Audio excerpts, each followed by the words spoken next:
Thank you very much. That's a bit of a hard act to follow.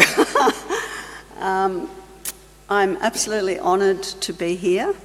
I really want to thank the university, Professor Trinchek and Heike, and also Mareka, who's been a wonderful host and organiser and collaborator for over 12 months now since we first conceived this idea.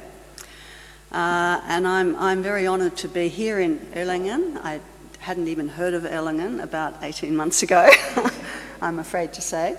But it's a beautiful place, and this is a sensational building to be speaking from.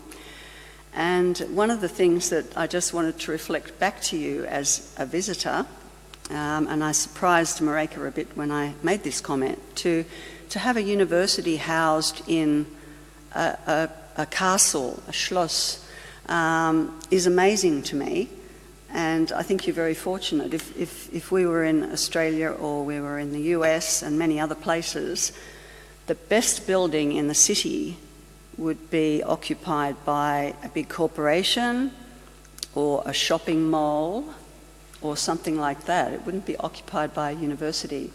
So I think it says a lot about your community and the history and tradition of this region, that you value intellectual pursuits to the extent that you put a university in your very best and most beautiful buildings.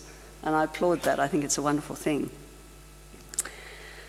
So, I'm going to be giving a talk in 3 parts. The first part is a kind of a quick trip through 3,000 years of how humans have thought about and considered the future.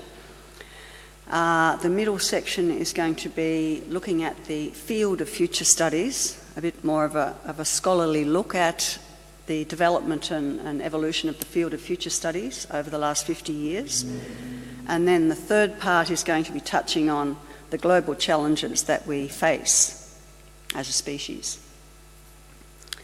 So those are the 3 areas basically that I'll be covering. You don't need to take notes. I don't know whether you're inclined to take notes, but you will be given a copy of the PowerPoint afterwards, and the copy you'll get will be a more verbal and detailed version than what you'll see. It's more visual, the one that I'm giving you. So before beginning on those 3 areas, I want to speak a little bit about futures terminology. We had a little bit of a discussion about this today in the research group. There's a lot of different terminology used in the future studies field, and as I discovered today, also kind of beyond the edges of the formal field, if there's such a thing. And so I'll just skip through some of these terms.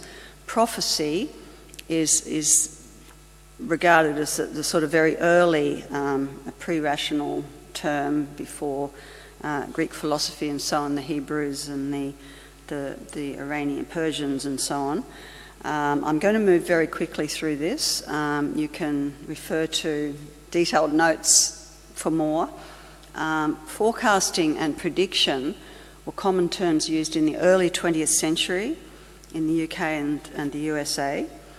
The term foresight was introduced by H.G. Wells at the turn of the century as a sort of a softer term from prediction or forecasting. H.G. Wells talked about the importance of thinking ahead because, as he said at the time, technology is moving so fast, we need to really think ahead about the consequences. I wonder what he'd think today.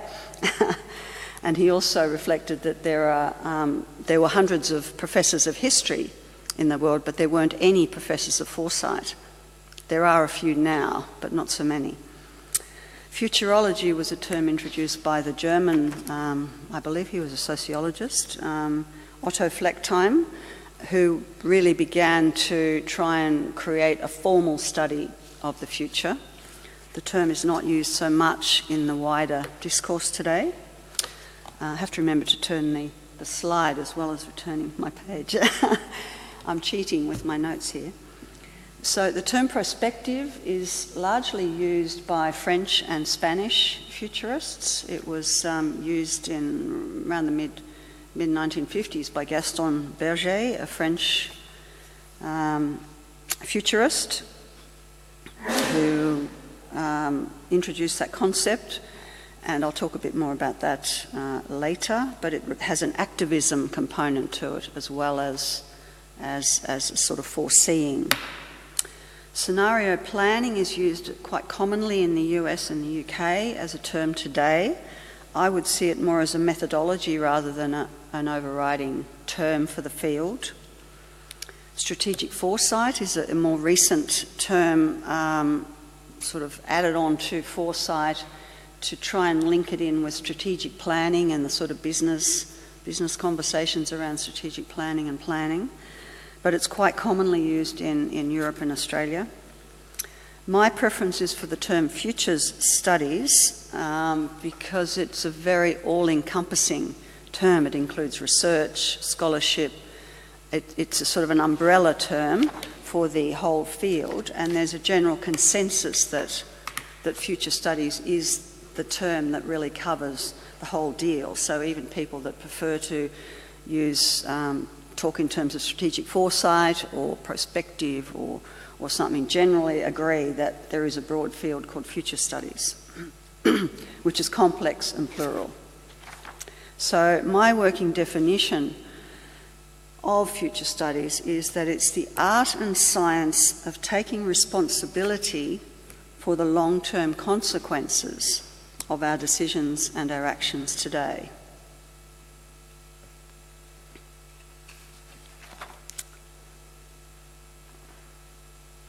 So we're now going to skip through 3,000 years of futures. Starting with prophets, sibyls, and divination. In ancient Greece, Persia, the Middle East, the future was in the hands of the gods. Most of the well-known Hebrew prophets were men, although there were some women. But women had a greater role in ancient Greece in the futures field of the time. The sibyls were believed to have had direct access to divine revelations, and their oracles and predictions were treated with great respect within the culture of the time. That's a beautiful portrait by Michelangelo, an image of the Libyan Sibyl in the Sistine Chapel. He has a number of different sibyls that he painted in the Sistine Chapel. Jumping now to Plato's Republic. The Greek and Roman utopias of Plato and Virgil marked a shift from a past golden age, where future was in the hands of the gods, to a future which was human-created. So arguably Plato's Republic is the first utopia of a human-created society. So his Republic addresses questions of education, the role of men and women in society. So it was a big shift to human-centred, human control. That's an artist's image of the Grove of Plato. I'm sure you've seen it before. The shift from cyclical to linear time. There's an ongoing parallel relationship between futures thinking and time. And so I just want to look at how the shift occurred. Again, prior to the period of Greek philosophy and the beginnings of logic and mathematics and alphabetic writing and so on, humans didn't really think in such an abstract cognitive way. Cognitive is not an abstract rational way. The language and the conceptualizations were more mythical and more concerned with the cycles of nature and the large astronomical cycles. So the concept of time was cyclical, concerned with the large astronomical cycles, the rhythms of the seasons and the solar and lunar cycles. Does anyone recognise that picture? Yep. Yeah, it's the beautiful astrological clock on the town hall in Prague. It's 600 years old, and it's a wonderful remnant, really, of the concepts of cyclical time that we had before we really thought in terms of a three-phase divided up concept of time.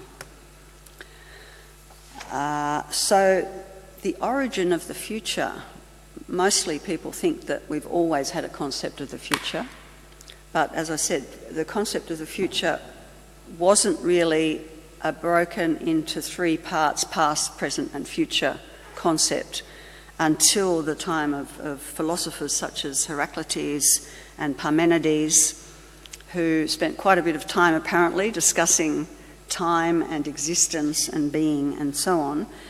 And apparently they came up between them, and if anyone has any more information on which one it was, please let me know, because the literature on it's incredibly complex. I don't read ancient Greek, and there's a bit of a dispute about who it was of the two of them that came up with this idea of linear blocks of time, that existence was divided up into a linear block of time, past, present and future. Before that, we didn't have such a concept. We thought of time as flow. So this idea of the distinction between the past and the future began to be consolidated in ancient Rome. And Cicero, and that's a sculpture of Cicero, Marcus Tullius Cicero, 100 to 43 BCE, he created an important distinction. And really, as far as I can tell, was the first one to use a word such as future.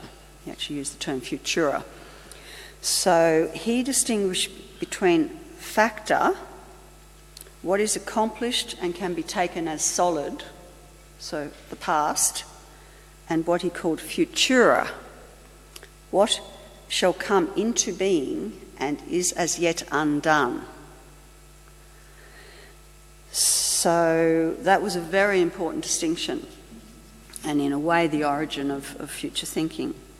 So the 20th century futurist, French futurist Bertrand de Jouvenel used Cicero's distinction to argue that there can't really be a science of the future. And that comes back to what you were saying, Professor Trinchek. That did I get it right? Okay. That there can't be a science of the future because the future is not a fact. So what de Jouvenel spoke of was that the future is the realm of the possibles, which he used the term in French futurible.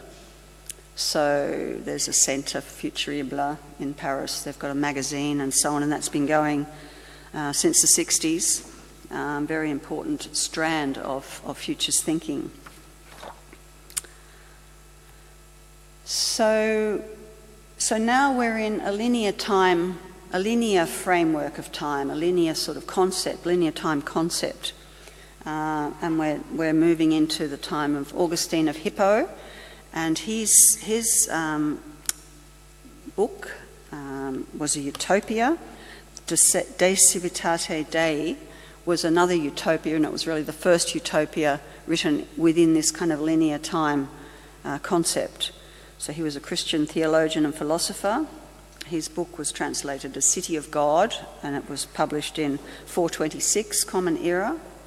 So he proposed a utopia that was a future society based on love, drawing from the Christian teachings of his time, and that's the earliest known picture of him. It's about a 6th century fresco in Rome. Moving on now about almost 1,000 years, because not much happened as far as I can work out in that sort of dark age period. I'm sure a lot did happen, but it's not written about.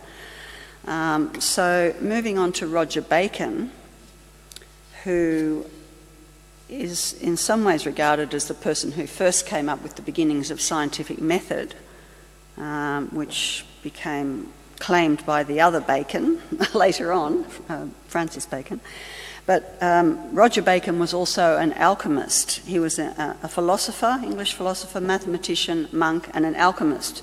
So his epistola, De Secretis Operibus, was one of his alchemical writings, and it was a proto-science fiction, I would say.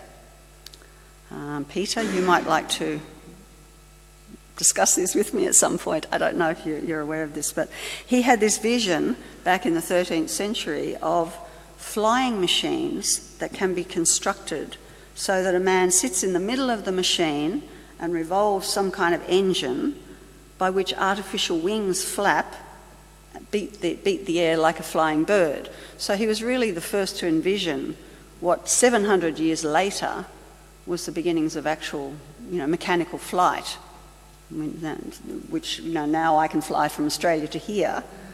And he first thought of that in 1260, as far as I know. That was the first one. So there he is in his study with all his wonderful... I love the chair. I wouldn't mind a chair like that. So, moving on to Leonardo da Vinci, who was definitely a futurist, the great Renaissance futurist, futures visionary. And his visions really provided prototypes for centuries to come. So, in a sense, he developed concepts like that vision of Roger Bacon and turned them into really advanced technical drawings, which then, another few hundred years later, we could turn into inventions. He also designed an ideal city in response to the Great Plague of Milan. And his city design included infrastructure such as wide roads, fresh air vents, underground sanitation systems, none of which existed at the time, and none of which they had the resources to develop at the time. But he designed all of that, and it wasn't until much later that such cities were developed. So he was a great, really sowed great seeds for inventions, many centuries later. Now moving on a little bit later into the 17th century, where Francis Godwin, English bishop, wrote The Man in the Moon. And he was inspired by the astronomical writings of the 17th century of Copernicus, Kepler, Galileo. That was a period of what they called the new astronomy, and it began to inspire a kind of prototype science fiction where narratives started to think about people, moving beyond the Earth. So his fantasy Man in the Moon, and this is a beautiful illustration from the German translation in 1659. The lead character in his story constructs a flying machine which was powered by large wild swans, and they carried him to the moon in just 12 days. So I wonder if that's where Elon Musk got the idea from.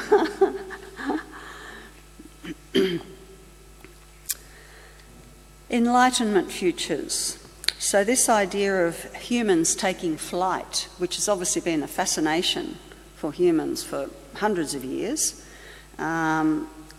The first actual flight, first balloon flight, was in Paris in 1783. And that image there is a French fantasy image of flight drawn in 1900, but it was a sort of a retrospective view of the kind of images and imaginations and fantasies that people had had over the previous 100 years. So this first, the Montgolfier balloon flight in 1783, it sort of shifted the future psyche of Europe. And all of a sudden there was a flurry of fantasy fiction. And in France it was called Roman de l'Avenir. In England, The Tale of Futurity. There's another concept, another word, futurity. And in German, Zukunftsroman. Is that right? Yeah, near enough. So things were changing. People were thinking more and more about the future. Then the late 18th century really was a time of great global and political and social upheaval across the globe. It was kind of creating futures by revolution. So we had the British Industrial Revolution, the American Revolution, sometimes called the Revolution of Independence, and the French Revolution. So all of these were happening during the last 40 years of the 18th century. So it was a period of human agency and activism, humans wanting to take charge of their future, and doing it by means of revolution in many cases, to change their societies and so on. Interestingly, I discovered, looking at a little bit about the history of this university, this university was brought to Erlangen in 1743, so just before all this period of revolution started happening. The Margrave of Erlangen thought this is a good place to have a university. And so he was obviously a great visionary as well. So I think it's something to think about. You probably take some of these things for granted being from this area, but while other parts of the world were having great revolutions, you guys were setting up a university. Priorities. Now, the Enlightenment, the post-Enlightenment period spawned the beginnings of what I call the contest for human futures. We have, do you recognise the person on the left? Novalis. The person on the right, Julien Offray de la Mettrie, who was a French physician, philosopher, materialist. He wrote L'Homme Machine, or the man as machine. So he really kind of laid a foundation for this mechanistic thinking. In parallel with the British Industrial Revolution, the German idealists and romantics were trying to go in another direction, and they were struggling against this kind of industrialisation and mechanisation. And these are, as I see it, the two strands that we have today. I call them human-centred and techno-topian futures. And I do put verses in there. I mean, you can actually say, well, let's look at how they can be in partnership. But there is a struggle at the moment going on. It's been going on for, 200-300 years. So I'll say more about that later. So the 18th century really saw this, again, as you said, the Enlightenment view of progress, that we can have this kind of exponential progress. Everything will just keep getting better. So the 18th century, we saw great scientific progress, technological progress, philosophical awakening, revolutions, creating new worlds, futuristic fiction. So there was this belief in unbounded technological progress. And then something happened. At the turn of the 19th century, the first cracks began to appear in this dream of endless progress. A book came out in 1798. It was initially an anonymous book called An Essay on the Principle of Population as it Affects the Future Improvement of Society. Eventually, Thomas Malthus owned up to having written it. And in that book, he argued that it was exponential population growth was going to create a dystopian future of overpopulation without sufficient resources for human survival. So his followers today were called Malthusians then. There's still people around today that are often called Malthusians if they have this pessimistic view of overpopulation and lack of resources and so on. One could say that the Paul Ehrlich, the time bomb in the 20th century, is sort of a more modern day Malthusian approach. So that that sort of combination of his theories and what was happening with industrialisation started to bring about a certain amount of fear and anxiety in people, and fear about the very survival of humanity and the survival of the human race. So there was a kind of a new genre of art and literature with the theme of the apocalypse, or the last man, last human. That is a Last Man painting by John Martin, English, in 1849. So sentiment had swung from this great optimism of the 18th century to this kind of a fear of an apocalyptic futures happening.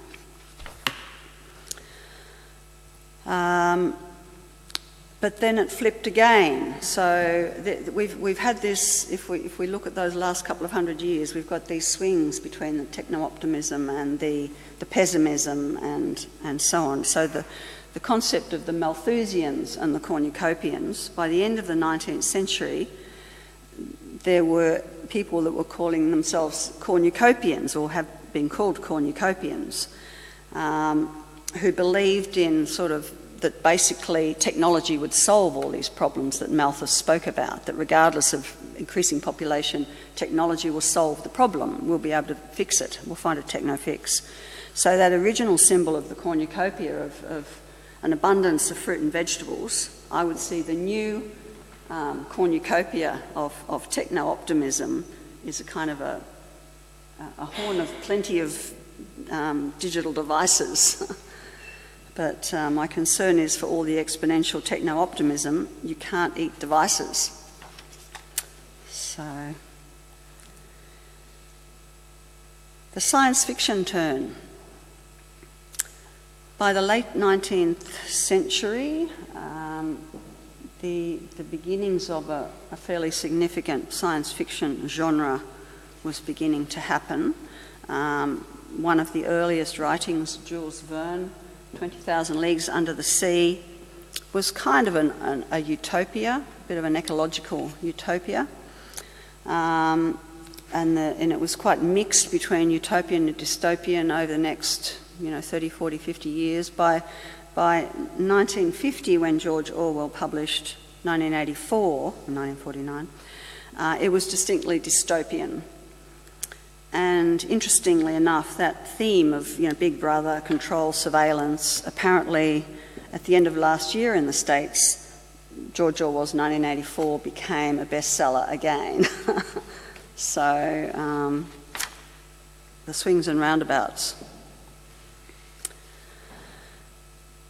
By the middle of the 20th century, 1960s, 1950s, 1960s, there was a kind of a conflict, or two streams were beginning to separate or complement each other. On the left here we have Herman Kahn, who was very involved in the Rand Corporation planning. We have futures planning that was set up in the US originally by President Hoover after World War I, and that was kind of the beginnings of formal futures predictive sciences. The US Air Force funded the Rand Corporation and the work of Herman Kahn and others. So really the tools of futures thinking, if you like, were being controlled at that time by the military-industrial complex, primarily in the US. The USSR had a certain amount of futures tools and planning going on as well, as did Germany and other places, but there was a strong emphasis on the whole war situation because of what had happened, obviously, in Europe, 2 world wars. By 1960, there was a group of people, Europeans and Japanese, Moroccans and so on, other non-American people, and some Americans, who were saying these tools of futures thinking are very powerful and they shouldn't just be held in the hands of the military. We need to democratise futures thinking. We need to bring these tools and methods out into the wider world, geographically and, just into the daily lives of people. So Robert Jungk, you probably all know of him, Austrian journalist who was very active in democratising futures work. He founded the Mankind 2000 network and conference in 1967 along with Johann Geltung, peace researcher, and a number of other people. And that meeting and that formation led to the founding of the World Future Studies Federation, which, as you know, I was president of for a few years. That was founded in 1973. So really the purpose of that organisation was to democratise futures thinking and to create a global organisation. I'll go back a step. There was another organisation that was founded in the US in the 60s, which was more or less more so tied to the Rand Corporation work and so on. It was a public and a citizen organisation, but it was still very American-centric. So the global organisation, World Future Studies Federation, was actually tasked or took on the role of bringing this way of thinking, these ways of thinking, and the idea that there isn't one future but there are many possible futures, bringing that out into the rest of the world and into transdisciplinary kind of operations. So that's the end of part one. How are we doing? Everything clear? My voice clear? Okay, good. I meant to say at the beginning, if you had any questions along the way, write them down and you can ask them afterwards. But, So now this next section, it's going to be probably a little bit more dense, and I've left more text on the slides, but I'm not going to read it all because you will get it all afterwards. So I'm going to sort of speak to it and just pull out some main points because we need to keep moving as well. So future studies is a field that's been going on for 50 odd years. It's complex, it's scholarly, it's got different streams, different threads, and I'll talk about those. So I can only give you a glimpse, and yes, we can pursue all of this afterwards. So, the future. Can we predict it? The positivist approach to futures would suggest that you can. That predicting the future is possible, and that this future reflects a kind of one-size-fits-all. There is one future, and that if we just had enough science, if we just had enough technology, we could know it. We could know it.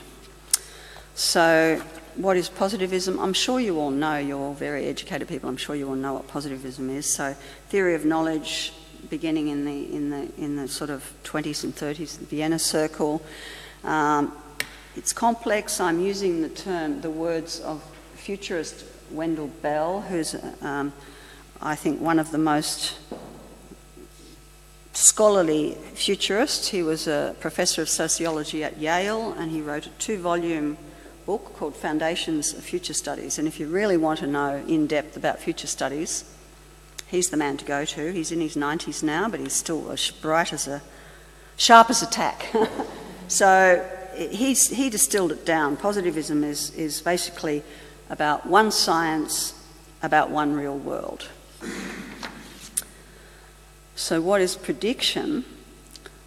What I call the predictive empirical approach to the future originated in the US. I've already mentioned the Rand Corporation and so on. So a lot of these people that were involved in the Rand Corporation, Herman Kahn, Ted Gordon,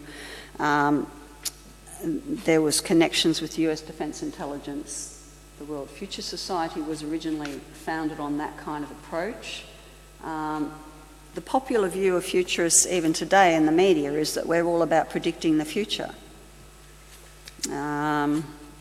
I saw an article just before I left that the New York City is wanting to employ a futurist so they can predict what's going to happen with technology, and so the city will be able to prepare itself. it's still out there.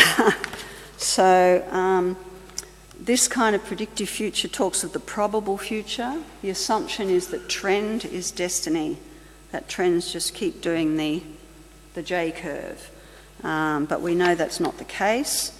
The US housing bubble, many other trends, they look like they're going up in a straight J-curve and something changes. So the strengths of this predictive approach are that it has perceived objectivity, and I'd say perceived values neutrality, because we, as social scientists, know that there's really no such thing. The weakness is narrow in focus, lack of contextual awareness, and trends are not always inevitable. So I have a little chart. I have 5 approaches to futures that I'm going to be talking about. This is the first, predictive empirical, and I've just got a little chart like this for each one. So just the key term is probable future, the theory is positivism, and then there's a range of methodologies that goes with each of these approaches. So how the future became multiple futures. The paradigm shift to pluralism.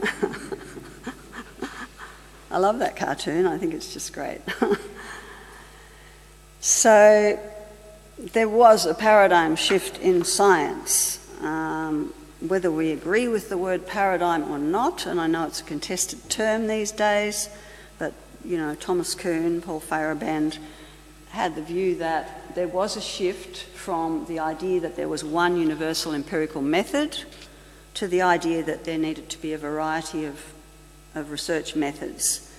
And of course the social scientists, all of us social scientists, humanities people, very much agree with that you know, you cannot use empirical methods to measure human behaviour and to research human beings and human behaviour. So this shift in science, a shift in knowledge, in epistemology. Your famous philosopher Jürgen Habermas was a big contributor to this conversation with his 3 fundamental ways of knowing: technical, practical and emancipatory. And I've drawn quite a lot on his work in my model of 5 futures approaches. So what is post-positivism? And I'm using the term fairly broadly. I know it's also can be seen as a quite narrow, you know, a certain specific theory. I use it more broadly as a sort of pluralism. So critiques of positivism and empiricism were quite widespread in around the 60s. Again, Wendell Bell, post-positivists believe that science is composed of many different knowledges. And of course, each of these knowledges requires different methods and different approaches. So all of this was going on when, at the same time as the future studies field was really beginning to be formed. So of course it was affected. So the idea of only one future is a positivist view, and it constrains us to the idea that if there is one future, we should be able to predict it. Post-positivism or pluralism opens us up to quantum possibilities or multiple futures. So positivism is really based on Newtonian physics, mechanical physics, and it's a linear way of thinking. Quantum, as we know, points to multiple possibilities. And so it's a kind of a quantum approach to multiple futures that I like to think of in terms of a diversity of approaches. And these are the 4 other approaches, other than the predictive, which I will now talk about. So critical futures, which is very interesting in terms of, Heikki, when you said today you were working with critical future studies. Cultural futures or multicultural futures, empowerment futures and integral futures. Excuse me, while you can just have a look at the next one while I have a quick sip of water.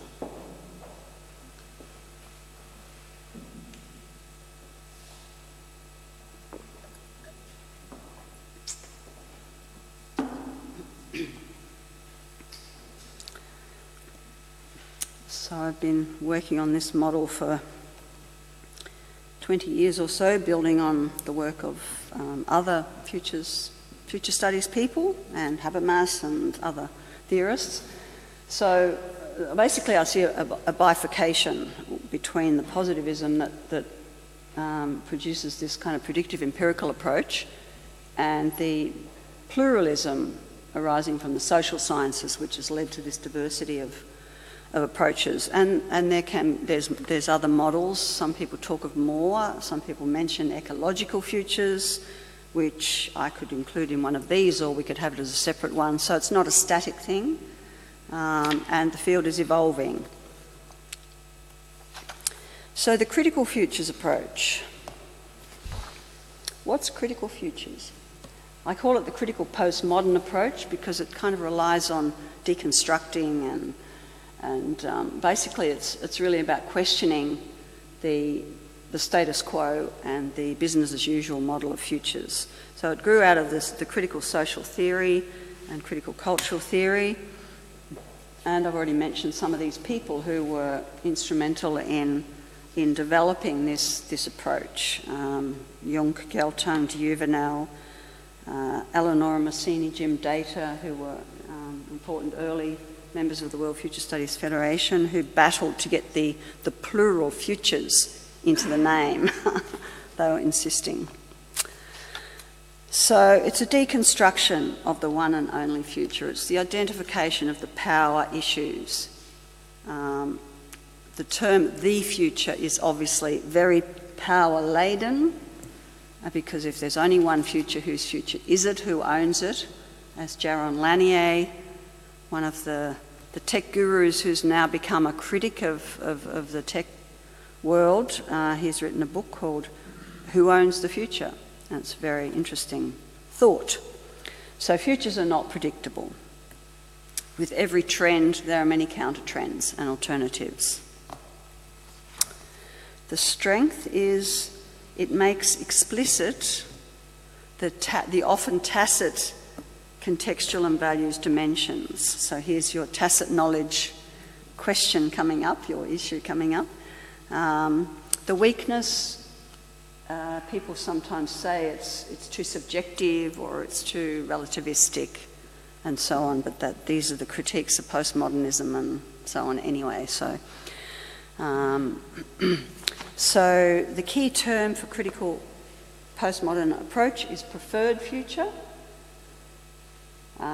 Critical social theory or critical cultural theory kind of underlies it, and there's a number of research methods that can be used. The next approach I call the cultural futures approach. It could also be called multicultural futures or cultural interpretive futures. It's really about alternatives to the Western dominant, Western's another contested word, but you know, the dominant model of the future, the dominant globalised model, the dominant multinational model. It's alternative, it's youth voices, it's women's voices, it's non-Western futures, it's the post-colonial discourse coming in. So it's really about a deeper consideration of civilizational futures. Why do we have to follow a certain mode of development, for instance? And it was really brought about by people like Sohail Inayatullah, who's a close colleague of mine I've edited books with, Ziad Msada, Eleonora Massini, who's done a lot of work in Latin America and Africa, Ivana Milosevic, who's a feminist futurist. So it's that kind of the multiple voices, multiple silenced voices in many contexts coming through into futures. So the underlying assumption really is alternative to the dominant model.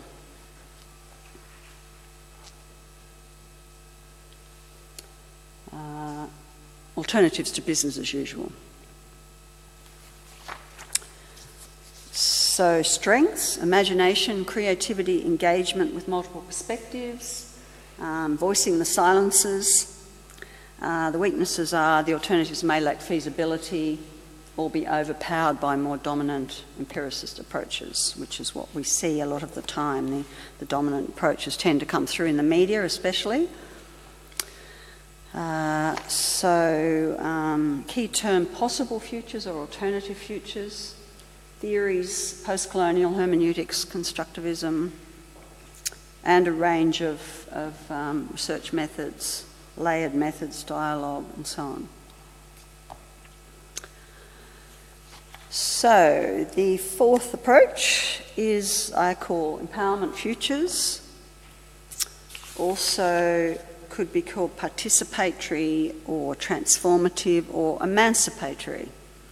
So the idea here is that people are empowered by being engaged and participating. So it's a kind of a workshop approach to future studies. Robert Jung was one of the key people. He was doing lots of workshops engaging people in envisioning the futures, Elise Boulding, getting people to imagine a world without weapons and that kind of thing. And it was empowering. They found it was empowering to people to feel that they had a voice in envisioning the future that they wanted. So I've done work in that area with young people in Australia, street kids, school dropouts and so on, workshopping with them. I had a little story. I did some work about 20-something years ago with some young people in a small rural community in Australia. And they were kids, we were calling them street kids at the time, or they dropped out of school. And so I was doing a workshop as part of my research masters and getting them to envision what they really wanted. You know, why did they drop out of school? What did they want to do? What would they like to do? What would their ideal scenario be for that community? And they basically came up with the idea that they wanted a youth centre, and that they didn't like what was happening at school. It wasn't useful to them. They wanted to be doing practical things, you know, making clothes, fixing cars, doing things like that. So that was all written up, it was published, it all went on the shelf for 20 years. And I visited that little town a few weeks ago, and there was a big youth centre right in the middle of town. So, you know, it takes 20 years for these things to work their way through, but they do eventually. So I've mentioned already Robert Jung and Elise Boulding. Action research is part of this approach as well when applied to future studies. Strengths are, you know, the engagement. Through engaging participants, they feel empowered and they can create their own alternatives to the status quo. And the weakness is similar to the cultural one. If they don't take into account some of the relevant empirical research, they may lack feasibility or be dominated by the dominant narrative. Key term, participatory futures, theories of action research, hope theories, and a range of research methods again. Integral futures, or holistic futures. I like this one because it's big and it's comprehensive, and you know, for me, it has the potential to include the whole everything. You know, the complexity of research methods and so on. So, long-term, big picture, radical change. So it has an activist component. It can potentially integrate all of the others. There's been 2 iterations of it. More recent iteration, I was involved with other colleagues in Australia when we were working at Swinburne University in Victoria in the Masters in Strategic Foresight course. And so we were sort of developing that approach. But there were earlier iterations which are often not discussed in the contemporary literature. So John and Magda McHale, who were around in the US in the late 60s and 70s, were artists. John McHale was a kind of an Andy Warhol pop artist and Magda was an artist as well. And they were working with Buckminster Fuller and doing all kinds of amazing design projects, integrative design projects, and Eric Jansch's transdisciplinarity, they were working with that as well, interdisciplinarity. So they were really integral futurists then, and they've been a little bit overlooked by the modern iterations, or the contemporary iterations. There's also a little bit of an interesting ideological issue around integral futures, where some of the people working with integral futures, Richard Slaughter and some others, have taken on a particular approach. I don't know if you know of Ken Wilber in the US, he's an integral philosopher anyway. He has a particular methodology, particular approach, and they see his approach as the sort of most comprehensive.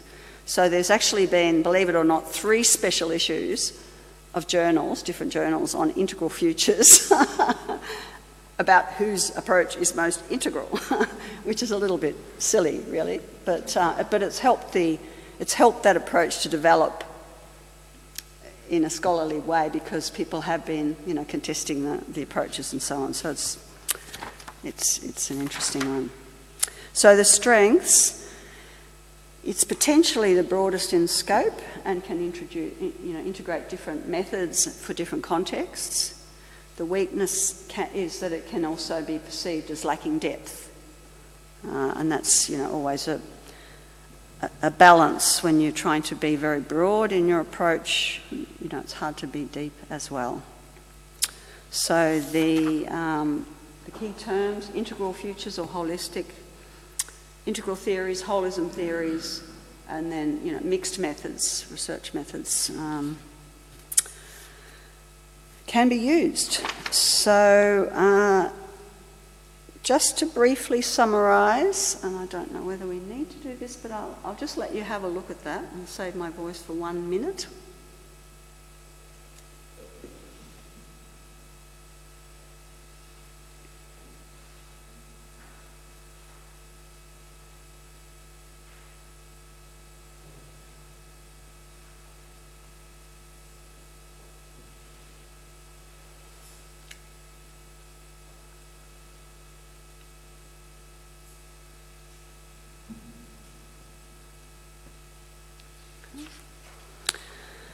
So that was a quick crash course in future studies.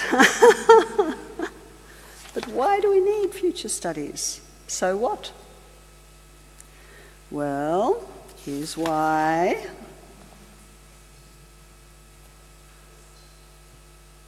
We are in a world with an enormous amount of grand global futures challenges. I'm sure there always have been grand challenges, but we didn't probably know about them as much. Now that we have all this instant communication all the time, we all know about every challenge that's going on in every other part of the world almost instantaneously. So we certainly have the knowledge, speaking of future knowledge, we have the knowledge that, based on what is valuable in predictive futures, we do know of a lot of very worrying trends.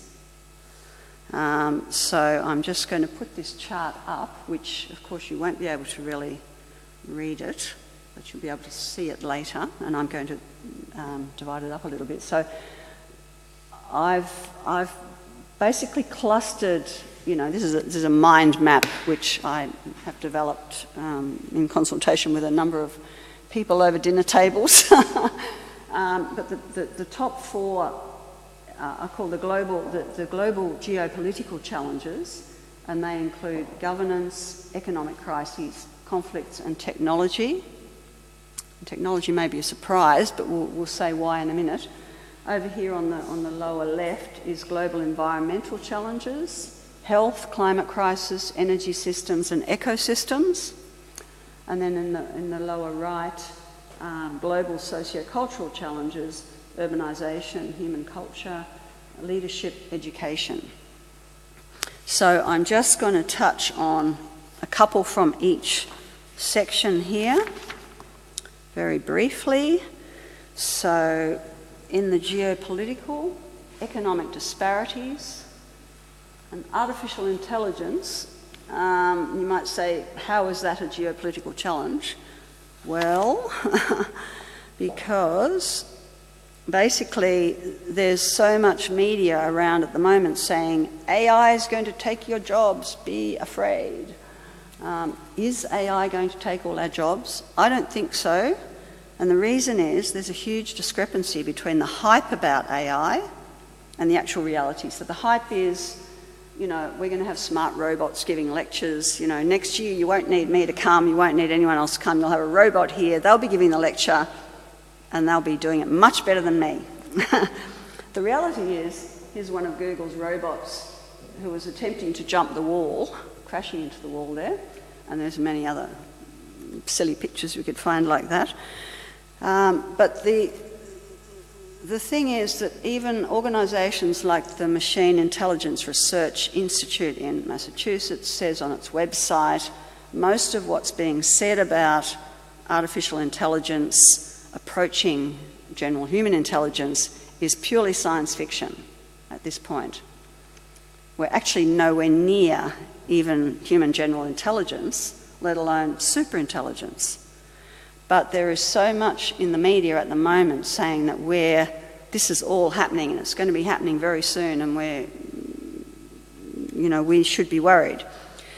So one of the things that worries me about this is not that AI will take over our jobs, but that the tech developers who are working on this stuff have very narrow cultural frameworks. They're mostly, there's a lot of literature on this, they're mostly young white males in America. They're self-educated, they haven't studied ethics, they haven't done a general liberal arts degree where they have any philosophy, psychology, history, any of these things. They've got a very limited view of intelligence. They think intelligence is a binary code. So a lot of the things they're creating are full of biases, full of cultural biases and extreme limitations. So these are some of the problems that we need to be aware of in that whole situation. I was interested to discover that just not far from here in Stuttgart, Tübingen, there's a cyber valley being created. Who's heard about that? Anyone? Yeah? So, Germany's Silicon Valley, and Facebook's bought into it and Amazon's bought into it, and it's going to be interesting to watch, I think, what happens with that. So, next one, economic disparity. Is that a challenge? Yes, absolutely. And sorry to mention these tech people again, but Apple, Google, Amazon, Facebook and Microsoft between them have a combined net worth of $3 trillion US dollars. I don't know about you, but I can't get my head around that many zeros. And they're competing at the moment between themselves to be the first one to have $1 trillion, to be worth $1 trillion. So they're Apple's new $5 billion largest office block on Earth, about to open. And yet, meanwhile, far away from Silicon Valley, the UN Commission on Human Rights tells us that in 2005, 100 million people were homeless worldwide, and 1.6 billion lacked adequate housing in 2015. So we have a big challenge, and it seems to be widening the gap. Global environmental challenges, climate crisis is the one I picked out. So over 3 billion people live in coastal cities at risk of rising sea levels. That's about a third of the population of the Earth. Silicon Valley happens to be in that risk of rising sea level too, which is interesting. I'm amazed that they're building these big, incredible places there and not even thinking that it won't be there in 100 years. Climate crisis also is doubling the extent of wildfires. The research shows in Europe that there's double the amount of wildfires in the last 10 years, which they're attributing to climate change. The Union of Concerned Scientists in the USA is saying the same thing about the Californian wildfires. So these are the challenges at the moment. The global socio-cultural challenges: urbanisation, education, the rapid growth of urbanisation. In 2010, we reached that tipping point where more than 50% of people were living in cities, and that trajectory is rising rapidly. China used more concrete in 3 years, 2011 to 13, building new cities than the USA used in the whole of the 20th century. I find that incredible. And they plan to move 100 million people into from rural regions into cities. But there are a lot of these cities in China that are sitting there more or less empty, called ghost cities, more probably favourably called unborn cities, and the hope is people will move into them. But to me, one of the issues here is that it's not, building a city is not just about concrete. You know, what about the social glue? What about the cultural fabric? You can't just build that overnight, and so this is going to be a big challenge.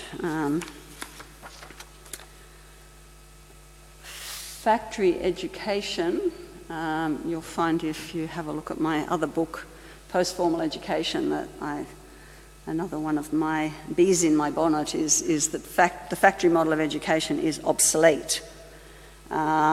Interestingly, the sort of model of education that's been going on for the last couple of 100 years, which more or less came out of the British Industrial Revolution, was not the first form of universal education.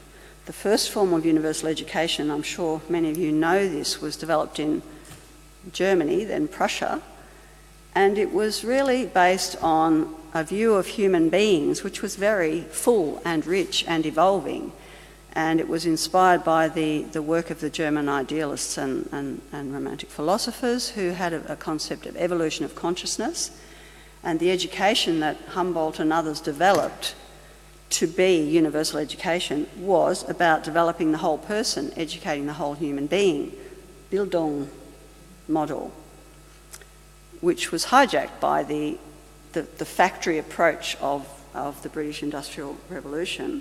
That model was imported to America, and now we're importing that same factory model to many other parts of the world, and it's all about training for jobs. And as futurists, we know that the jobs you train people for today certainly won't be there in 20 years' time. So I'm a very big advocate of transforming education so that it's probably more closely resembling the original Bildung model developed a couple of 100 years ago than what we have today. One advantage of the change in the UN's development goals is that the Millennium Development Goals, the MDGs, were focused on the quantity, getting children in school, getting everyone in school. But then they realised that that quality was important as well. So the Sustainable Development Goals now are more about quality, not just numbers on seats, bums on seats, as they say. So that was education.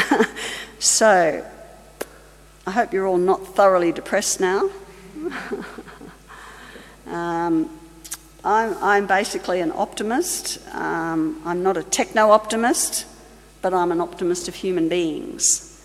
And I think that if we bring through our full humanness, our full humanity, the qualities that we have, the richness that we have as human beings, and don't allow that to be continually dumbed down in a variety of ways, we actually can turn things around. There are always alternatives. So in spite of the vastness of the challenges, there's always alternatives. And there's another whole mind map there, which is a beginning start on, which we don't have time to look at, but alternatives. But really, the alternatives are up to all of us. every one of us that is recognising a challenge that they want to work on, there are always alternatives. The status quo, the trend, is not destiny. And that's what future studies is about for me. It's about recognising that we each have the power to create, to envision the future that we want in whatever area or way, and to work towards it. Notwithstanding, some people have more structural limitations than others. But, okay, thank you.